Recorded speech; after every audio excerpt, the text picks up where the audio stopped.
Welcome to a silver lined relaunch. And okay, get ready for this one, because when you talk about, which you all know we ask at the end, Powerhouse of Possibility, I got it. I got the girl, the lady, the woman, and I have Meaghan Murphy here with us today. She is the author of Your Fully Charged Life, which is Penguin Random House. She's the editor-in-chief of Women's Day magazine. And she has had, we're talking like, wait till you hear this list of media career. She's been spanning the teen, People, Self, Cosmo, Good Housekeeping. She's an on-air personality. She's on the Today Show, Live with Kelly and Ryan, Inside Edition. She also is the host of Off the Gram podcast. So we have so much to talk about. So get ready, because here comes this show. This episode is brought to you by the Fired Up Entrepreneur Program. And this is a program that we are so proud of. The results have been downright remarkable. And we want to invite you to get a glimpse of what it is like inside this program by inviting you to participate in the Business Boot Camp, which is a 5-day free event, and get involved with this, because the pearls that we're going to be sharing each and every day are going to be the foundation for allowing you to make money, keep the money, grow the money, and strengthen not only your business, but also yourself. So please take advantage of this and join us at our next boot camp. You're listening to the Silver Lined Relaunch, and I'm your host, Hillary DeCesar, award-winning entrepreneur and transitional coach. Each week, I'll invite you to tune into inspirational stories, revealing how you too can turn ordinary experiences into the extraordinary. Feeling stuck? I'll share step-by-step strategies to fuel your ability to experience a life where silver linings are both abundant and possible. All right, Meaghan, we are here. So excited. And I loved when we had our pre-call and started to go down some of the different topics, and your career, incredible. You are somebody that I have admired, and so excited to have you here. We were introduced by a wonderful gal who's she's launching her book this week, Leonie Kocher. So excited. If you haven't picked up Ski Weekend, definitely go do that. And Meaghan, wow. All I can say is, and we're here to talk about the relaunches, the significant relaunches in your life. Yay, I'm so excited to be here. Thank you for having me. And so as we start to look at some of these things, and there's always the folks that say, oh my gosh, which one should I discuss? I know that when we talked, you said, hey, I've really got one, and I know it was near and dear to my heart. You had said that you had just talked with Hoda, I think, about it on the Today Show. Can you walk us through, how you're sitting where you're sitting right now, and the relaunches that have been the most impactful? Yeah, I think there's been lots of relaunches and reinventions and course correcting throughout the trajectory of my life. I think one of the biggest pinnacle moments of recent years was my father's illness. I lost my father to pancreatic cancer, and he was my guy. He was my person. He was my biggest cheerleader. I think he's the person that made me really believe that everything was always possible, and he would always be there cheering me on. He was the person. How long ago was this? So he's gone now 6 years in January. And I think I mentioned my mom passed 2 years ago this month from colon cancer. It's the worst, right? I threw out, and it was fast, and just like you're saying with your dad, she was my rock. And so, I get it. It shakes you. And I think it's that moment of like, really, we can never actually control what's happening to us, but we can always control our reaction. And I think there was a moment when, he was diagnosed with stage 4 pancreatic cancer. And I had taken off a day of work to go to chemo with him because that was really important to me to have some of those moments. And he was sitting in this green faux leather chair and he's getting pumped up with some chemical cocktail. And it's not looking good, right? I mean, it was stage 4 pancreatic cancer. That's a rough cancer. You want to stay hopeful and you want to be optimistic, but it's not a good one. And in that moment, I said to him, hey, listen, Pop, I am not giving up hope. Love you with all my heart. But how do you want to be remembered? And it was really just an opportunity to understand what he believed his legacy was and how he wanted to leave this world. And of course, I'm crying and he's crying. And the thing is, he was so specific and so clear without any hesitation of exactly how he wanted to be remembered and the legacy he wanted his 11 grandchildren and my siblings and I to continue. And it was really kind of beautiful because, he had a long and illustrious career. He was very successful in labor relations, but none of that mattered. He didn't care about any of that. What he really wanted to be remembered for were 3 things. The first one was the pop point. He just had this way of pointing at you to make you feel noticed and seen and appreciated, and that he did you just say the pop point? The pop point. Oh my God, I love that. That's so it was just his way, like, yeah.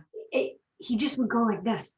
And for those that are listening, she's just pointing. She's just like pointing at me, just saying, okay. Yeah, it was just like, it was a point with like a very knowing look that just made you feel like, okay, like he's got me. He's cheering. I'm understood and I'm seen, and everything's going to somehow be okay. So we needed to continue to the point. And to this day, when we all get in a picture, we point to heaven and we do the pop point. It's really, really sweet. Oh, you know what? You know why I love this so much is that when I got married, and I got married 6 years ago, second marriage, and I had just lost my grandmother who lived to 105. So you can now understand why my mom's passing was so shocking, because it was like, what? I was expecting her to be here for another, 25, 30 years. And I pointed to the sky. There's a picture of me just like, hey, Grandma, I know you're here. Like, I gotcha. You're woo. So I love that you do that. It's the point. And the other thing he wanted to be remembered for was scratch off lottery tickets. We had this tradition. It's so funny, but we had this tradition of like, you would go, anytime we got together for a big meal, he would put scratch off lottery tickets under every plate. And so as we all sat down to dinner, you'd go around the table and you would scratch your lottery ticket and you would announce whether you were, as he liked to say, a winner or a wiener. I mean, he was sort of very into punny business, I think, which is why I love a pun and silly language so much. But, and sometimes the little kids, like at that point, would cry and be like, I'm not a wiener, but I'm a wiener and not a winner. Or if you were the winner and you won $5 or a free ticket or whatever, we would celebrate and shout around the table. And he was like, always, always keep up those lottery tickets. Like, never stop the scratch off lottery tickets. And then sea glass. So my parents lived at the beach, the Jersey Shore, and he would go treasure hunting with all of his grandchildren for sea glass. Now, because of the advent of recycling and, just modern, like sea glass isn't as easy to find as it was when we were kids. Right. So he started going to Michael's and filling his pockets with like store-bought sea glass. And so like, as you treasure hunted and walked along the beach, he'd be stealthily throwing the sea glass on. He's like breadcrumbing it for the kids. And so everybody would come home with so many pieces of sea glass. And he was like, that was his legacy. That's how he wanted to be remembered. The point, scratch off lottery tickets and sea glass. And so at his funeral, we actually had everybody scratch off lottery tickets with sea glass and do the point, which was really, really special. I just got chills. That's so, so amazing. But what's even more interesting about this story is here you've got a guy that is literally looking at, death's window right there, death's door, I guess. He's about to open it. And what does he really talk about? What does he really say his legacy is? He says it's the human connection. It's the experiences, right? I mean, these are, you talk about the pop point, you talk about the scratch off lottery tickets, you talk about the sea glass. That is so amazing. It's Well, not the again, big gigantic things, right? he wasn't talking about his beach house or his car or it, like none of that mattered. And it was a very interesting moment for me because it made it clear that it was also my turn to take a moment and reflect about how I wanted to be remembered and how I wanted to leave this world. And for me, that was very clear that I needed to write this book, that I needed to write The Fully Charged Life, Your Fully Charged Life. Because what people had always asked of me was, how do you get this positive energy? How do you live with so much zest? And the truth was, I trained to live this way because I'm not inherently positive. I'm not inherently energized or optimistic, but I've trained the same way I trained to run a marathon or I trained to see my abs after having kids again. You know, I trained to live this way. And so I knew that my legacy really, in large part, would be to give people this happiness toolkit that I worked so hard to craft and create. Mm. And it was like I was then on a mission, got an agent, spent a year on a proposal, sold the book to Penguin Random House, spent a year writing it while also doing all the other jobs, because it was so important to, like, it just was so clear and so important to me to do that and to be able to dedicate it to him. It's for Pop, my cardinal. I mean, that was such a gift. Oh, that is so meaningful. And I, as you know, I told you, I'm in the process of writing a book, and I mean, I never knew how much work. I have so much respect for people who've gotten their books out there. But one thing that you said that I really want to touch on is you said that, this concept of that positive behavior, that happiness is something that you can build up. It's not this, automatic. I grew up in a household that I thought there was something wrong with me because I wasn't happy all the time. And I'm a happy person. And I literally beat myself up. It's one of my own limiting beliefs that, like, how come I just can't operate at that level? And when I finally realized that, wait a second, I can train my brain. I can build this up. I can understand that when I'm spiraling, when I'm going down that negativity trap, when I start to realize that I'm human and I am a human being, not just, I'm not just a human doing things, right? Checking off the list. It really did. It helped me understand that you can get to that point where you look at things differently. You look at situations in a different way. Can you explain a little bit more about your happiness toolkit, which, by the way, I love. I love everything about it. So the book, Your Fully Charged Life, is really sort of organized by different charges, or happiness buckets, if you will. I looked a lot at the research of Martin Seligman in the field of positive psychology. And I had, when I was at Cosmo, I wrote an article called The 7 Secrets of Happiness, where I really first discovered that happiness was a state of doing, not a state of being, and that there were actual steps you could take, things you could do to move the happiness needle. But I'm fascinated with the PERMA theory of wellness and the fact that the acronym starts for the P is positive emotions, the E is engagements, the R is relationships, the M is meaning, and the A is accomplishment. And really what I do in the book and in life is try to put deposits in each of those banks, because what helps us thrive and what helps us flourish in life are those key components. So I'm not having a good day today, right? I'm kind of I'm on the struggle bus. It's Monday morning. Not everything is going right. Okay. So now I need to look at where can I focus my energy to move the happiness needle, right? Because I'm not in a good place today, but I'm not going to end the day in this place. I'm going to understand that there are things I can do all day long to inch toward full battery. And it started with getting up and going to the gym at 6:15 a.m., even though I kind of wanted to stay under the covers because I'm kind of in an mood. But that put a deposit in the happiness bank, and just moving my body, committing to myself, doing something for me, inched me forward. then I made my bed. I feel better when I make my bed. That small sense of accomplishment first thing in the morning puts a deposit in the happiness bank, and it inches me toward better. It doesn't mean I'm shitting rainbows right now, because I'm not, but I'm inching toward happy. And you know what? I made myself a really great breakfast, and I sat and enjoyed it with a cup of pumpkin flavored coffee, because pumpkin makes me happy. And I bought myself flowers, because you know what? Flowers make me happy. I always buy myself flowers on Mondays. I tend to be on the struggle bus on Mondays. I buy myself flowers, and I love all of the Harvard research that I can quote that says, you know what, having fresh flowers in the house is going to help ease anxiety and make you feel a little bit better. And so it's just these series of things that I will do all day long to inch toward better when I don't feel okay. Now, having done all these things, I got to tell you, I'm right there with you on that struggle bus. It was a very challenging weekend for me personally. And there's these stories that are coming up when I'm writing and editing, and I'm like, oh, it's heavy. Lots of stories around, my mom, lots of stories around things that I have suppressed or, wanting to put behind those doors.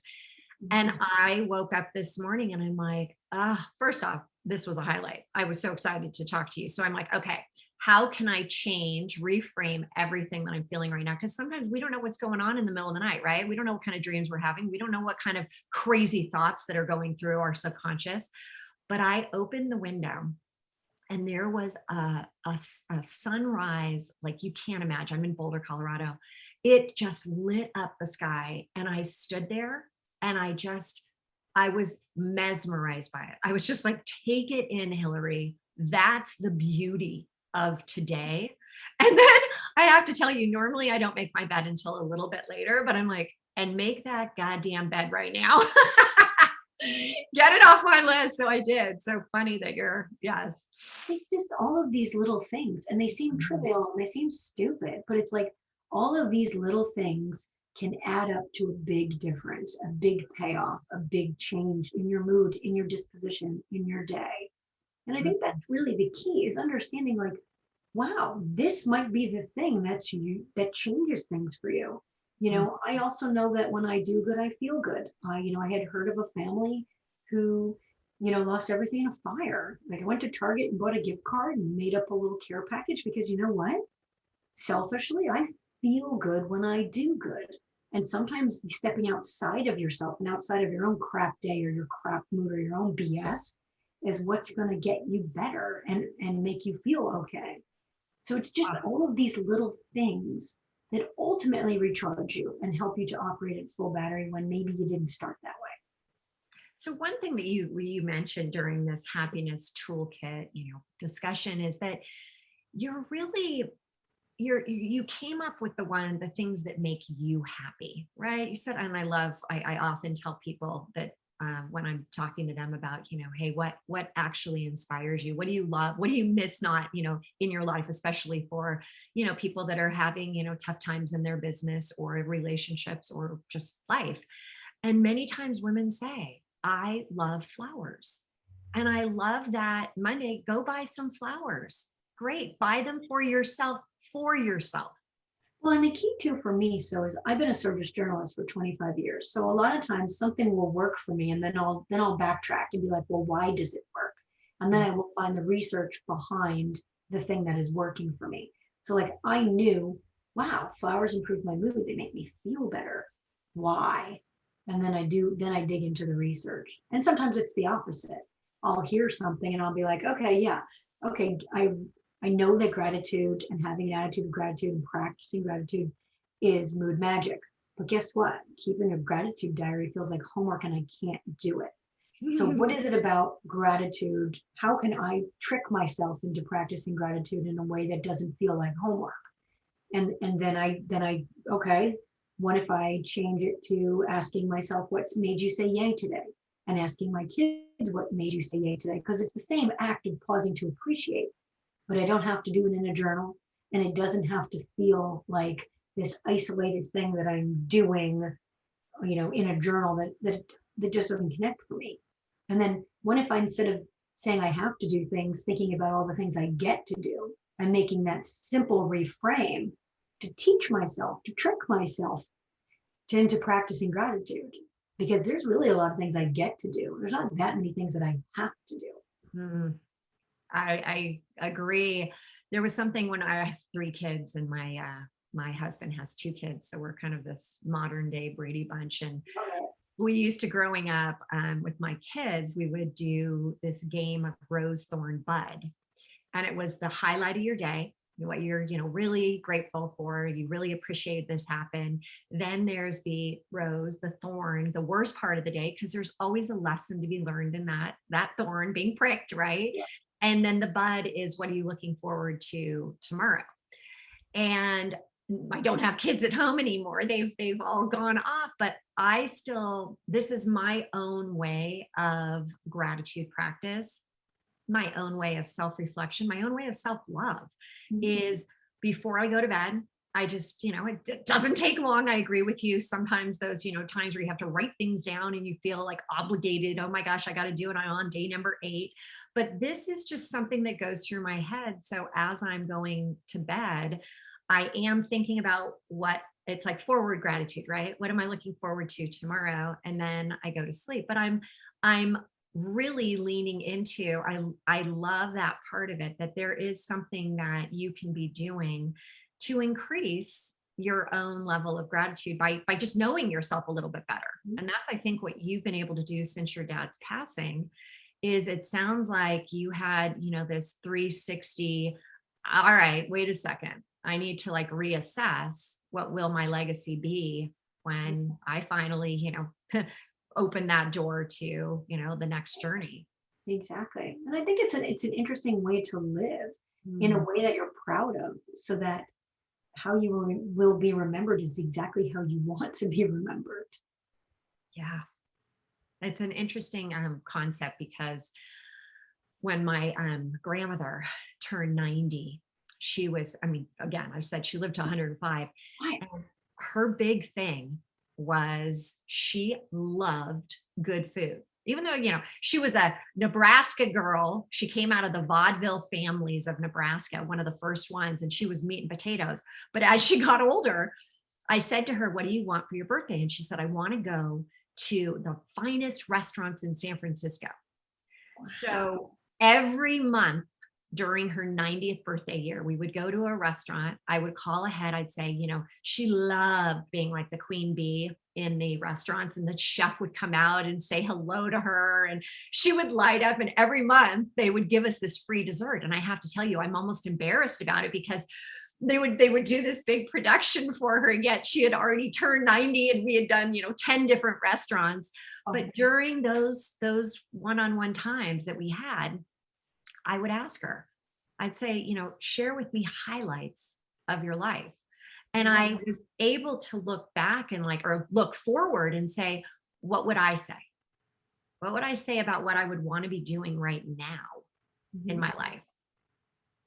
And it shapes what I'm doing, right? It shapes the fact that I'm even sitting down and doing all this book stuff. And because I know that there's so much that's out there that people, what sparks you may not spark me, but my gosh, I'm gonna put it out there, and I'm going to hopefully plant many seeds in many people's lives. It's awesome. I can't believe 105. What do you think her secret sauce was? Just good food?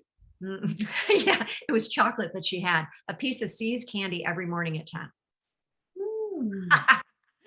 Goes against everything, right? But no, it was, I think, again, it's one of those crazy things. My great grandmother lived to 106. My great great grandmother was 101. The women in the family were just long lifers. And that's when mom called, and it was right after a milestone birthday I just had. We all were on this big high, and she's like, they found 13 lesions. And I'm like, I remember. She had regular colonoscopies. You know what? She had, and she had never had anything. And the doctor said, hey, there's this new thing called a colonography instead of a colonoscopy. You're, 72 years old. Why don't we just do that? And so she did that, and they missed it. and they, it's slow growing and just missed it. And he had told her specifically, you never need to get another one.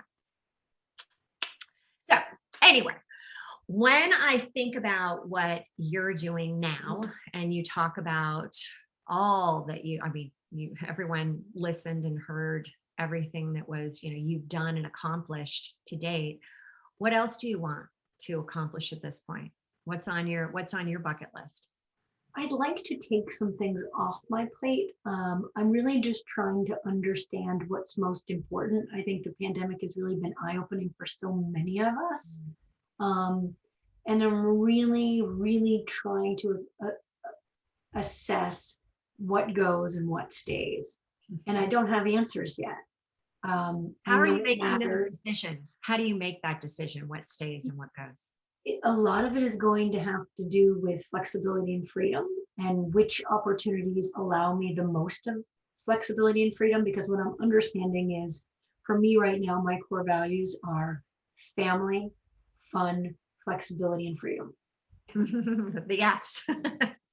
So how do I create maximum family time, all the fun, with freedom and flexibility built in? Maybe that's your next book, The 4 F's, right? Yeah, I know. These are really the F words we need to be. Yeah, I mean, there's so many F words in my life, but fun is a big one. Yeah, so that, and I'm like in a state of flux. Like, I think like so many of us, I mean, like the great resignation is real. And I think so many of us are kind of going through that. Like, I've been a busy working mom. My oldest is 11. I have an 11, a 9, and an 8-year-old. And, I've always been a good hands-on a mom. I mom in a way I'm proud of. But there were things that I didn't know were important that I won't give back. And it's silly things like understanding driving carpool is the best way to know what's going on. I love eavesdropping in carpool. I never want to give up carpool. Like, I want to be able to not be commuting into the city so that I can drive my kids places and find out what's going on. I want the intel. I love it.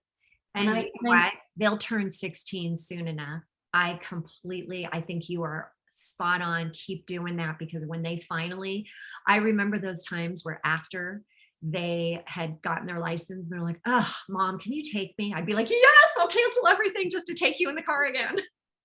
It's crazy. I love it. I'd always front load. I used to like to say I front load my day with Yay. I always had breakfast with them. I always got them to school. We always had nice quality time in the morning. What I also didn't understand was how important that after school time is, because that's really when they download their day. You kind of really figure out, what's going on with their teachers, what happened in the lunchroom, what happened on the playground. By the time I would get home from work, I snuggled and tucked him into bed, but I didn't get that like down and dirty right after school intel. And you know what? I don't want to give that back. I won't give that back. So this is where I'm at, is just trying to figure out how am I going to navigate career and family in a different way. I think that, as we sit here and everybody is going through some form of a relaunch right now, everybody I talk to, things have changed, things have set into, the future, a different way of family norm. And you do have a chance to redefine it now. Yeah. And here's the thing is, it was good. And it's still good, but I want different, and that is what I'm going to have to figure out. I get that. And you know what? You have to give yourself the time, the freedom, as you said, family, fun, flexibility, and freedom. You have to give yourself those opportunities to lean into those areas so that you can come up with your plan, being clear on that plan, and then setting it into action. Well, and you think about, all I have to do is think about my dad in that chemo chair. He's not like, I'm so glad I crushed that board meeting. I'm just never going to forget the time I negotiated that labor relations contract. And like, none of that matters, right? Like that's not what's going to matter to me. It's not really what matters now. I'm grateful that I have a successful career and I'm proud of my work, but it doesn't actually matter. Here's something that I would like to ask your thought about is that, we all are going to lose our parents, right? I mean, that is inevitable, 100%. And for some, like you, like me, we lose them earlier than we would have liked. But there's a point for those that haven't lost a significant, family member in their life, but it's coming. And how is your mom still alive? She is, yeah. Yeah. So how are you with your family living differently? How is that now? Because I do find sometimes like I just want to hold on tight to them. Sure. I just am like, oh, so in the moment, so present. Like this is, it's not even like a memory that we'll remember, but I will. I'm like, oh, I take that mental snapshot like a camera with my eyes closing because I'm so much more like just appreciative of like, oh my God, my dad is really sick right now. And so I've been spending a ton of time going back and forth to Northern California.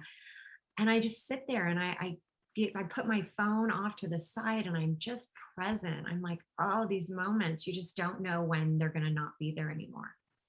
I think that like the gift in loss is that it does help you to appreciate that tomorrow is absolutely not promised and that really this is what we have. And so I will sometimes, like if I listen to a friend like complaining about a parent or like it just makes me laugh. Like you might not get to have that parent that you're complaining about in a week, a month, 2 years from now. Like the things that you're annoyed by, you're lucky to get to be annoyed by, right? I mean, I definitely feel like I had some loss. I lost my best friend early in life too. So, I've experienced some significant loss, and I think it's only been a gift in the sense that it's given me quite a bit of perspective that I'm pretty unflappable in most situations because I understand just how fragile life is. Right. My husband lost his dad. My husband was 20 when he lost his dad to kidney cancer. So my kids, we don't have grandparents. We don't have a lot of men in our family, like a lot of male role models. And, I will sometimes choke up when I see, a grandfather at a game, like cheering their grandchildren on. And I'm like, man, I wish we had gotten that chance, and we don't. But I guess the gift in all of it is that I can appreciate that grandpa on the sidelines so much and appreciate my husband and my mom and my mother-in-law and my family and what we do have and what we're lucky enough to get to have. Well, I wish we could continue just to talk about this because it's self-soothing as well, right? And I think we're all so desperately in need of a little self-love. Well, someone said to me, if I could leave you with one thought, and I thought this was really beautiful, and I can't remember who said it to me, but they said to me, if you can mention it, you can manage it. And I think when you talk about things that are hard or that hurt or what you're going through or your pain, and when you're able to say it, when you're able to get it out, when you're able to mention it, you have empowered yourself to manage it. And I think that's such a beautiful thing, is just to give yourself the chance to connect with others who could be, a support or a comforting ear, right? If we can mouth it, we can manage it, right? That's so great. I might have to just embrace that one right now.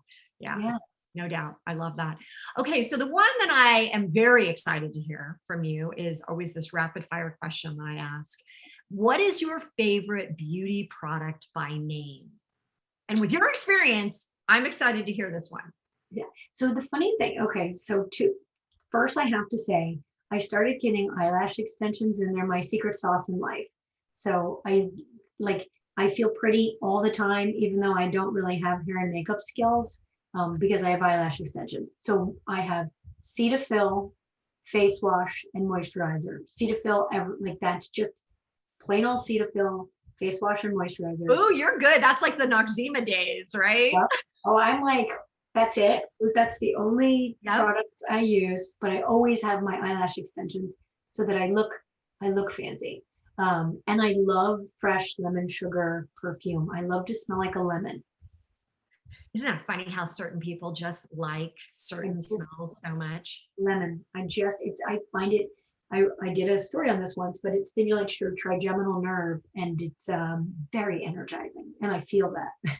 Oh, I love that. Well, okay. So last but not least, when I opened with this, and what is a powerhouse of possibility? What does that mean to you? Well, I've always believed everything is always possible, especially if you just ask forgiveness instead of permission. That is it. Ask forgiveness instead of permission. Oh, Meaghan, thank you for being here, for giving us all this incredible insight. Where can people find more? Where can they hear more about your book, about you? I'm pretty active on Instagram, and that's at Meaghan B. Murphy. It's like Meaghan B. Murphy. My book is available, Your Fully Charged Life. That's what it looks like. Look for the bright orange cover wherever books are sold. I find that most people tend to buy books on Amazon. That's where most of my books seem to be sold. And I did the Audible myself too, which I'm really proud of. So if you want to walk or run or listen to me in the car, I did the audiobook myself.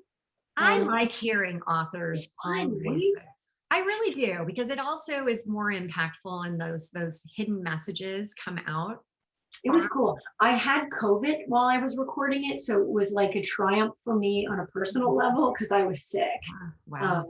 So you can Go sometimes check that out. I Yeah. cry, my voice cracks. Like it was like an intense labor of love. Like I survived it and I was determined to do it. So great. Meaghan, thank you. We will have all of this in the show notes. And again, such a pleasure for me having this time with you. Same. Thank you so much. And good luck with your writing. Thank you. Take care. Yay. Thank you so much for tuning in to another episode of the Silver Lined Relaunch. If I said something today that resonated with you, will you please head over to iTunes right now and leave us a 5-star review and share this episode with others and help them find the silver linings as well.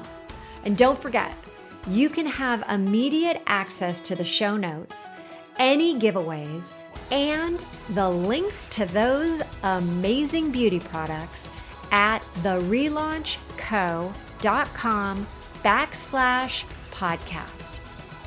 Until next time, there's always a silver lining, and now is the time to hit the reset button to relaunch those transitions into transformations.